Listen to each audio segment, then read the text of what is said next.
पश्चिम बंगाल की तरह तमिलनाडु में भी नई सरकार का गठन हो चुका है। अस्तित्व में आई नई सरकार आते ही बड़े बड़े फैसले ले रही है।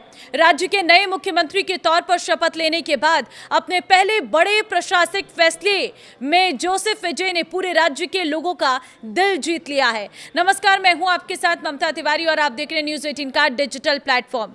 सीएम विजय ने पूजा स्थलों, शिक्षण संस्थानों और बस स्टैंड के पास चल रही 717 सरकारी शराब की दुकानों को बंद करने का आदेश जारी कर दिया है। जारी आदेश में मंगलवार को अधिकारियों को निर्देश दिया गया है कि वे अगले 2 हफ्ते के अंदर मंदिर, मस्जिद, चर्च, स्कूल, कॉलेज और बस स्टैंड के 500 मीटर के दायरे में चल रही तमिलनाडु स्टेट मार्केटिंग कॉरपोरेशन की सभी शराब की दुकानों को बंद कर दे। तमिलनाडु सरकार के अनुसार राज्य में फिलहाल TASMAC की कुल 4,765 शराब की दुकानें हैं, जिन 717 दुकानों को बंद करने के लिए चुना गया है। उनमें से 276 दुकानें पूजा स्थलों के पास, 186 शिक्षण संस्थानों के पास, 255 बस स्टैंड के पास स्थित हैं।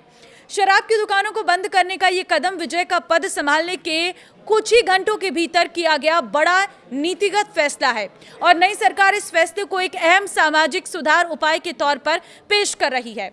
इसका मकसद संवेदनशील सार्वजनिक जगहों पर शराब की दुकानों को लेकर उठ रही चिंताओं को दूर करना है।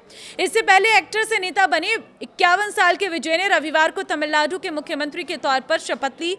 उनकी पार्टी TVK ने चुनावों में ऐतिहासिक जीत हासिल करते हुए राज्य की सबसे बड़ी पार्टी के तौर पर अपनी पहचान बनाई। हालांकि बहुमत से कम सीटें मिलने के बाद TVK ने कांग्रेस, वामपंथी दलों, VCK और मुस्लिम लीग के समर्थन से इतिहास में पहली गठबंधन सरकार बनाई। सीएम पद संभालने के बाद लिए गए मुख्यमंत्री की ओर से कुछ अन्य अहम फैसले। विजय ने घरेलू उपभोक्ताओं के लिए 200 यूनिट फ्री बिजली देने की योजना को मंजूरी दी। महिलाओं की सुरक्षा के लिए एक विशेष बल के गठन को मंजूरी दी। साथ ही राज्य में कथित नशीले पदार्थों के बढ़ते खतरे से निपटने के अपने वादे को पूरा करते हुए हर जिले में नशा विरोधी यूनिट स्थापित करने के फैसले लिए हैं। हालांकि शपथ लेने के बाद सीएम विजय ने जो सबसे अहम घोषणा की, उनमें उनका निशाना DMK थी। उन्होंने कहा कि 2021-26 की अवधि के दौरान राज्य की वित्तीय स्थिति का ब्यौरा देने वाला एक श्वेत पत्र, व्हाइट पेपर जारी किया जाएगा। अपने पहले संबोधन में उन्होंने कहा है कि मुझे तमिलनाडु सरकार की मौजूदा स्थिति के बारे में आपको बताना है। राज्य पर 10 लाख करोड़ रुपए से अधिक का कर्ज हो गया है और सरकारी खजाना पूरी तरह से खाली हो चुका है, जिस वजह से राज्य पर असहनीय बोझ गया है। तमिलनाडु में थलापति विजय की सरकार अब और मजबूत हो गई है, क्योंकि तमिलनाडु में थलापति विजय की TVK को IMADIMK के गुट का साथ मिला है। जी हां, AIADMK के CV शनमुगम गुट ने TVK को समर्थन देने का ऐलान कर दिया। इससे विधानसभा में TVK सरकार और मजबूत हो गई है।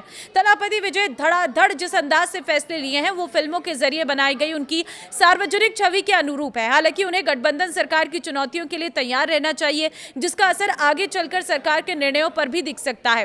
गठबंधन की पॉलिटिक्स वैसे भी मुश्किल भरी होती है, जहां कई बार ना चाहते हुए भी समझौते करने पड़ते हैं। कई बार साथी दलों की प्राथमिकताएं और उनके हित सरकार के लक्ष्यों से मेल नहीं खाते। विजय के सामने चैलेंज होगा कि वो कैसे तालमेल बैठाते हैं। उन्हें केंद्र के साथ संबंधों में भी संतुलन बनाना होगा और राजभवन इसमें बड़ी भूमिका निभाएगा। उनकी दूसरी बड़ी चुनौती होगी राज्य की वित्तीय स्थिति को संभालते हुए चुनावी वादों को पूरा करना।